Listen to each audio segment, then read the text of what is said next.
Welcome to Digital Asset News. Take the top stories in cryptocurrency and digital assets and break it down to bite-sized pieces. So today we've got a pretty fantastic interview lined up. This is with Dom Sheiner.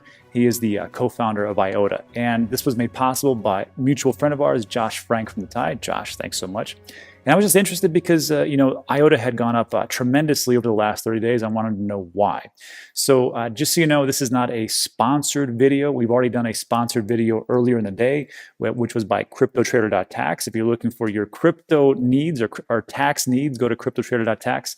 Fantastic. I've used them 2 years in a row, and they are just great. But for IOTA, this was just something that I wanted to know about because I invested in them earlier, and I thought it was a great project. I got out, and now all of a sudden, it's just coming back around again. And I was interested in that whole DAG with the acrylic graph and throughput and transactions per second and what they were doing. So I just wanted to know. So anyhow, this is what we got. Enjoy.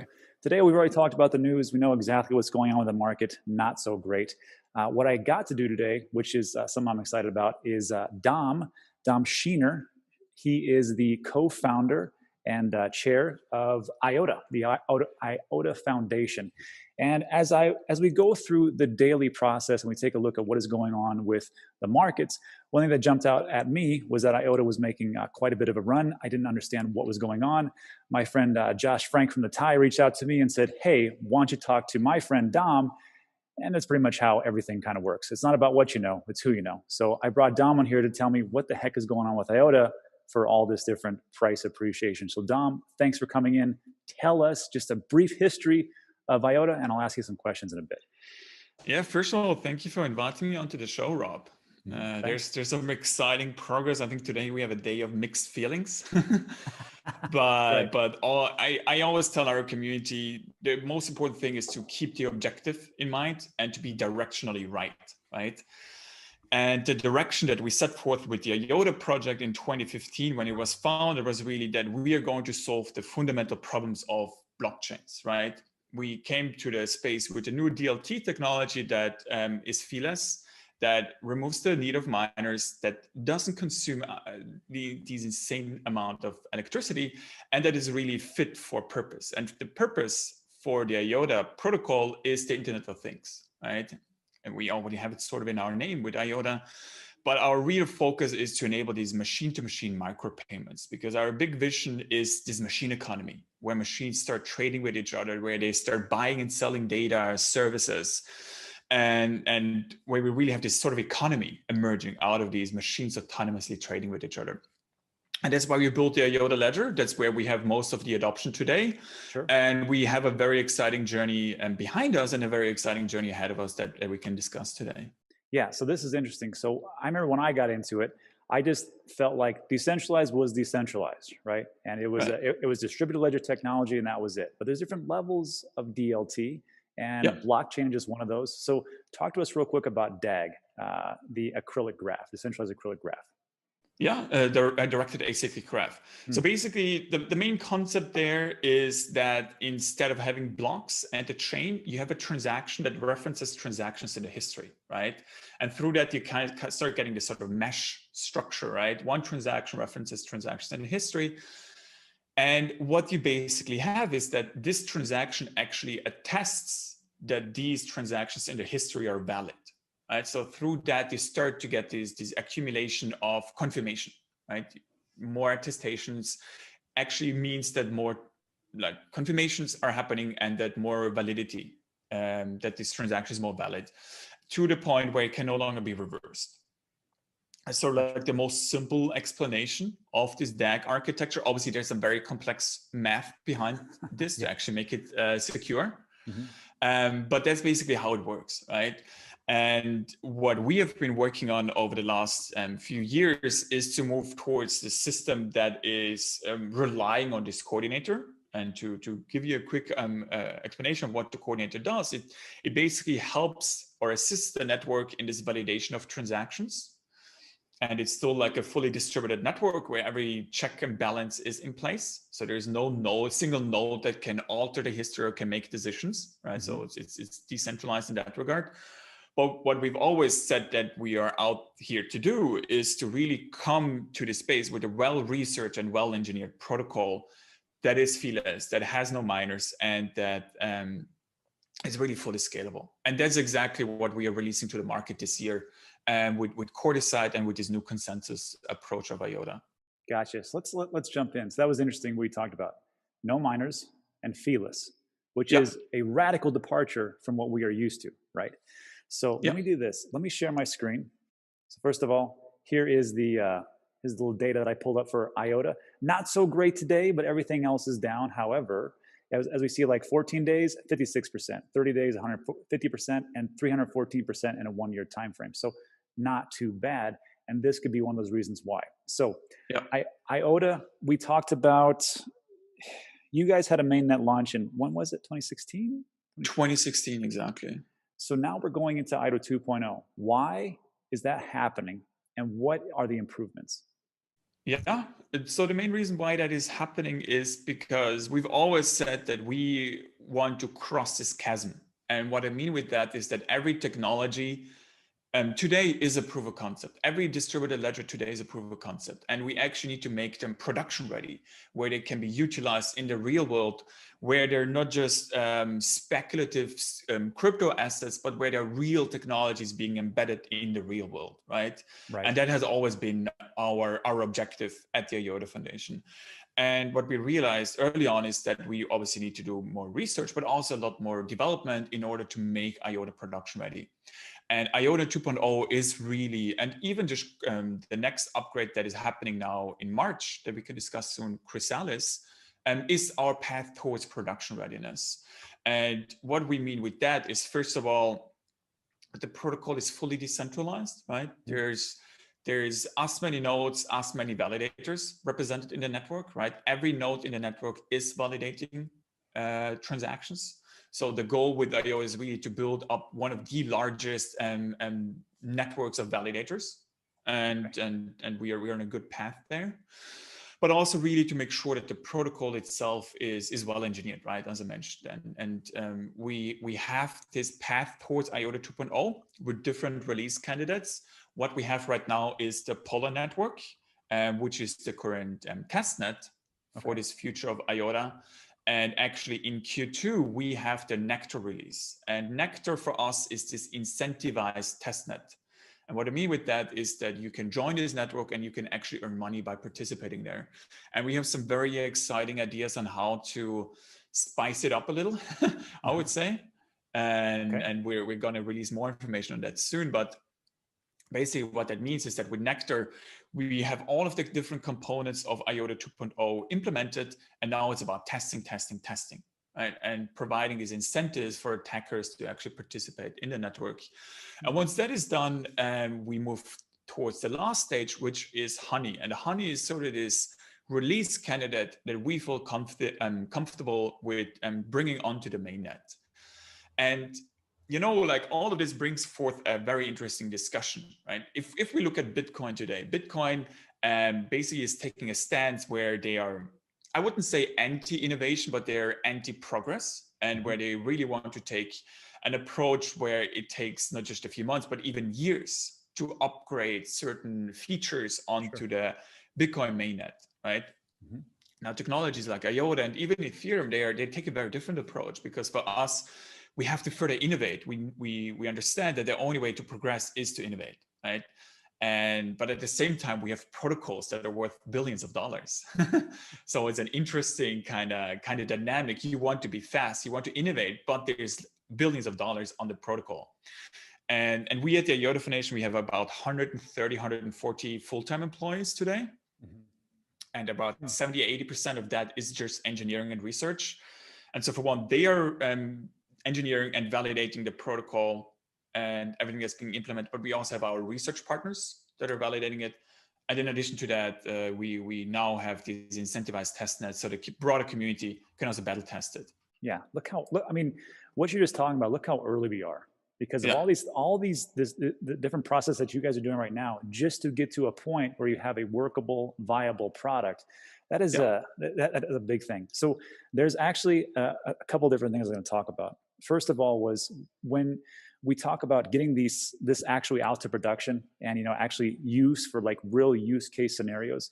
This is what a friend of mine, Pat Ackerman, talks about all the time with the Voyager token and Celsius. He says, it's really about Metcalfe's law and the amount of connections that you can actually make. And you have to ask yourself, what does your project actually do right now? What is it could potentially do, but what is it actually doing right now? So when I hear these things about, we're going to, start to not partner up with, but be in talks or have some kind of groupings with like an IBM and a Dell, this kind of piques my interest. And I like to hear these types of things. So when we hear these things going on, this is a positive step, but let's, I want to take a step back and really dig into something, which is this. Everybody who has ever built a business, they always wish they could go back and go, man, I wish I wouldn't have screwed that up. So or just, it's just me and you, Dom. No one's going to watch this video. Right. It's just us, right? so tell us, no, it's going to be, we'll have a lot of views. Tell me like some of your biggest mistakes where you can just go back in time and go, damn it, I wish I wouldn't have done that. And here's how we're going to fix this. Because to me, those are the things that actually drives a business. Right. No, that's a very important point. And we just recently had a blog post that was basically titled A New Dawn. And this next mainnet upgrade that is coming now in March is sort of this new dawn for IOTA, because we've completely re-engineered the protocol. And why did we have to re-engineer the protocol is because we made these decisions to remove some of the components that basically no longer fit with the overall vision of the project, that didn't really bring us towards achieving this objective of being production ready. And if I were to summarize one mistake, it would be to make these, like we should have made these decisions faster, quicker, earlier. Right. But now is the second best time to make these decisions and to make them quickly and to move forward. And that's exactly what we've done. And I think one thing that kind of proves our path forward is that we are willing to make difficult decisions, right? Even if it means to completely reinvent ourselves, and even if it means to admit to mistakes, right? I'm the first person that admits to the mistakes that we've made in 2017 and 2018. And now we have a new project forward, and IOTA in 2021 is 130 people just in the foundation, right? We have a huge ecosystem, and we are no longer taking this position of us versus the rest of the space, but it's more about how can we make the entire space bigger and how can we build bridges towards other projects. And I think that will be a common theme of 2021, building bridges towards other crypto ecosystems. Do you think like some of these mistakes that you made in the past, just give us, like, not to go too technical, but what are one of the things that you just threw away and said that does not work, and let's do this? I mean, there there was many assumptions on the future, right? And two of those core assumptions was to go with ternary encoding instead of binary. So it's a different way to represent data in the ledger. Instead of having binary encoding, you have ternary. And the other second one was to go towards being quantum immune, right? So instead of using more traditional cryptography like elliptic curves like Bitcoin, Ethereum, and so on and so do, we utilize something called Winternitz one-time signatures. Okay. That means you have this special cryptography where you can only utilize an address once. If you reuse the address, it loses its security. But the benefit there is that it's quantum robust, right? And we removed both of these components simply because either it's too early to think about quantum cryptography, or that we think that the path is simply infeasible at this point, right? And that's exactly what we did. Yeah. So these are good points, because we have to get to some place where we're actually using the product and it's actually usable today. Not in 20 years, not in 50 years, because that's going to do us absolutely no good, especially your employees who count on you guys to make the right decisions. So Dom, let's get into what we talked about before, as far as like these posts, because so we have those three processes you were talking about, IOTA 2.0. Now we're going to talk about smart contracts.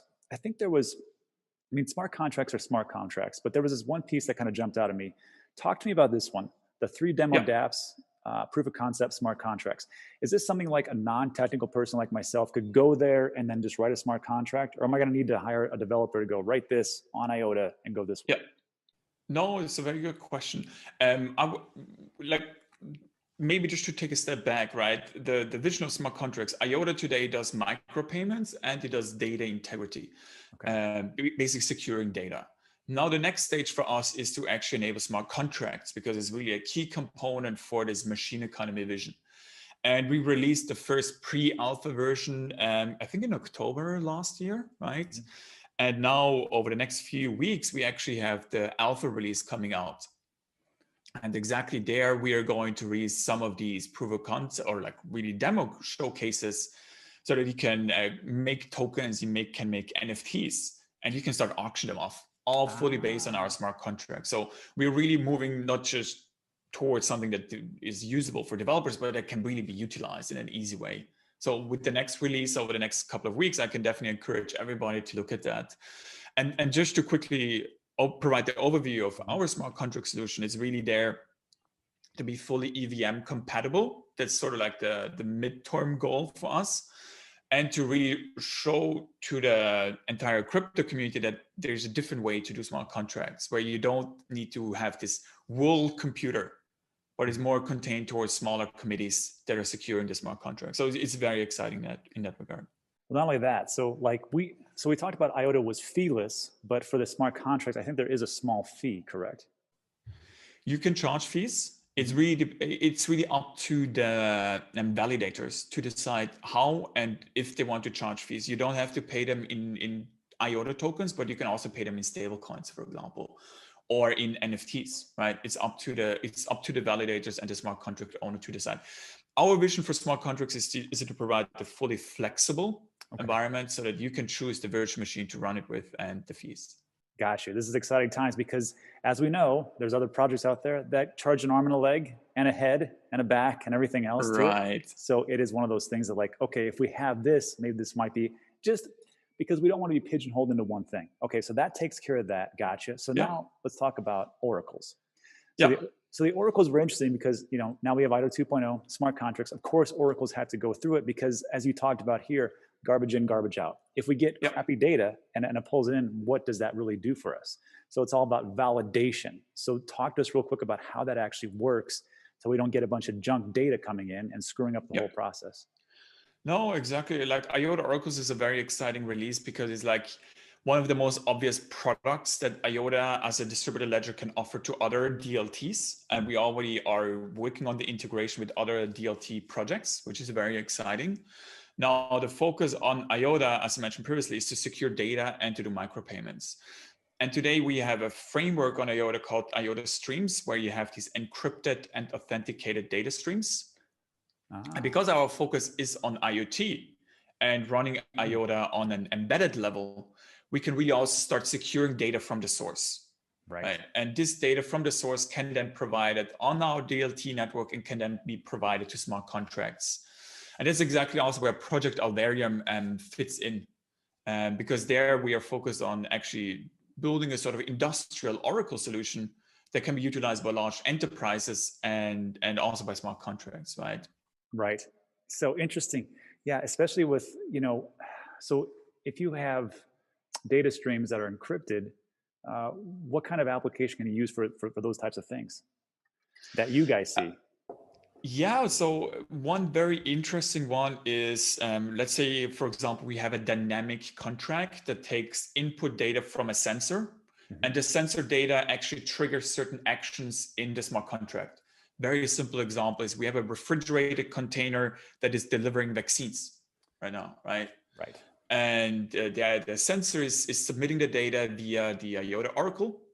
Then the IOTA smart contract gets the data, continuously checks it, right? We have the full audit trail of the data. And then if a certain threshold is reached, we can trigger an action. Like, for example, say, notifying somebody like, hey, these vaccines can no longer be utilized because they reached this tipping point.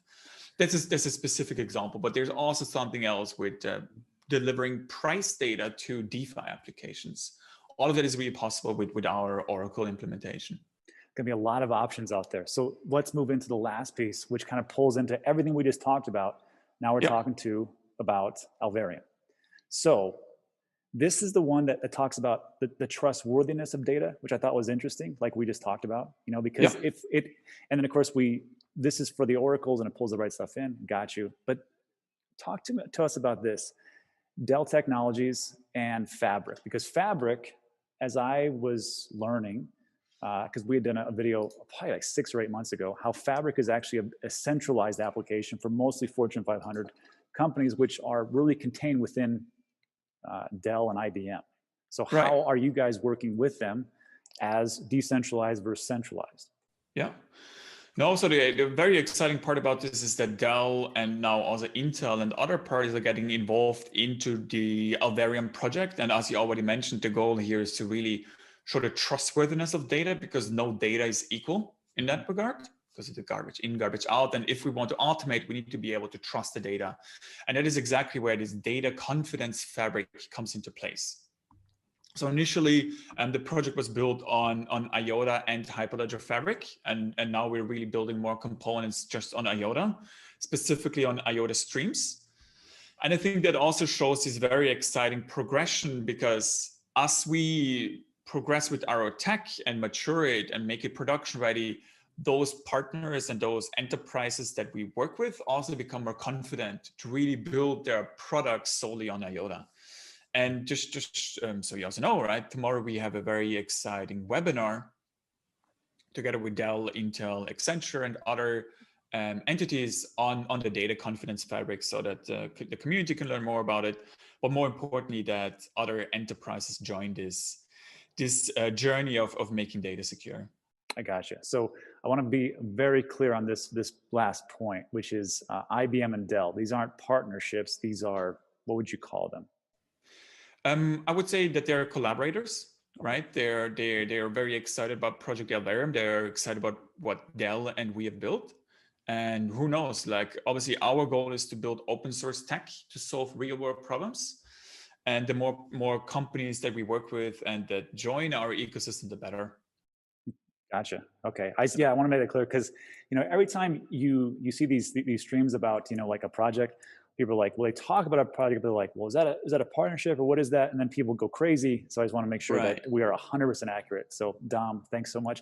And then just some questions I should have asked in the beginning was, I remember when I did some research on IOTA before, when I was actually investing in these things. Talk about, because of the Tangle, the actual throughput, the actual transactions per second. Because I remember some kind of crazy figure you guys were touting at, like 100,000 TPS, 50,000, a million, somewhere around there. Right. So basically, one thing that I want to make sure that I really convey properly here is, like, I think those TPS numbers are sort of the wrong indication in general to see if a project is worthwhile. Because I remember that some other projects, for example, said like, hey, we can do 50,000 TPS, but then you actually look at how they did their stress test. It wasn't with any sort of validation, right? And so for us right now, what we can do on the IOTA mainnet is 1,000 TPS reliably, right? But we're already working on sharding, right? And we have a very exciting data sharding white paper coming out over the next few weeks that really explains how we're going to really fully scale IOTA. And just to make sure that everybody understands it, right? Our objective is to be production ready. Our objective is not to reach a certain market cap, because that leads from being production ready. Us being production ready means that we are fully scalable and that we're a fully sharded network as well. And that's exactly where on the journey that we are. And as I already mentioned, we have 130 people in the IOTA Foundation today. So we are definitely one of the largest organizations. Mm-hmm. And we are the leading research organization when it comes to DAX. And so we have a very exciting journey ahead of us. Yeah, it sounds like things are going in the right direction. And the last question I have, because if I don't ask this question, I will get slaughtered. So we talk about IBM being very centralized. Yeah. And then with IOTA being decentralized. And I know we talked about it a little bit, but tell us about how IOTA would actually flow into that, because it sounds to me like IOTA is going to be more working towards a centralized type of system in a decentralized way, but it's still going to be centralized, correct? Or am I wrong? No, so the vision of IOTA is to be fully decentralized, because that's the only way to make sure that it's secure, censorship resistant, and that nobody can really control it, right? And that's exactly what we are achieving this year. Our vision of the future is to really help large companies to be comfortable with building on permissionless networks like IOTA, right? And so the way that our smart contracts are going to work, for example, is that you as a company can also run permissioned networks on top of IOTA. But the IOTA network itself is sort of this permissionless backbone that secures these permissioned use cases. That's why, for example, we also worked on an integration with Hyperledger Fabric. So all of those large companies can actually benefit of utilizing Hyperledger Fabric. But very importantly, the IOTA ledger itself gives you access to this entire economy that's being built on top of it, because it's this sort of interoperability layer. So you can go from a permission network towards the permissionless IOTA network back and forth. So that's a very exciting vision of the future. Yeah, it's a to me, it sounds like a pretty good marriage between the two, and it's kind of like a great compromise. On top of the fact that IBM is so enormous, Dell is so enormous. I've worked in these enormous kind of industries, and it's kind of hard to get anything done because there is so much, not just to a better term, but bloat in between the different layers. So it's like, can we do this? Well, let's do this. Let's have a meeting. Let's have a meeting. Before you know it, like nothing ever happens. So, okay, makes sense. So Dom, any parting words? I think you answered most of my questions. I'm sure we'll have more in the comments, and we'll get back to you, maybe have you on again. But any other last pieces of wisdom from IOTA team? Yeah, no, I think one important thing is, right, we have the Chrysalis mainnet upgrade happening in March. Okay. We basically rebuilt the entire protocol from the node software through the libraries to the wallet. So we also have a new Firefly wallet coming out, which looks absolutely gorgeous.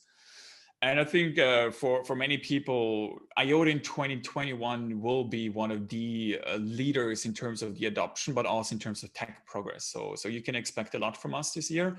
And we are fully committed towards this journey of decentralizing not just ourselves, but decentralizing entire industries and making sure that they benefit from the technologies that we create. So I think we have a very exciting journey ahead of us. And I and the entire IOTA team and community are really, really excited about what's coming. Yeah, that sounds good. All right. So Dom, thanks for stopping by. We appreciate your time. Thank you, Rob. Yeah, great stuff.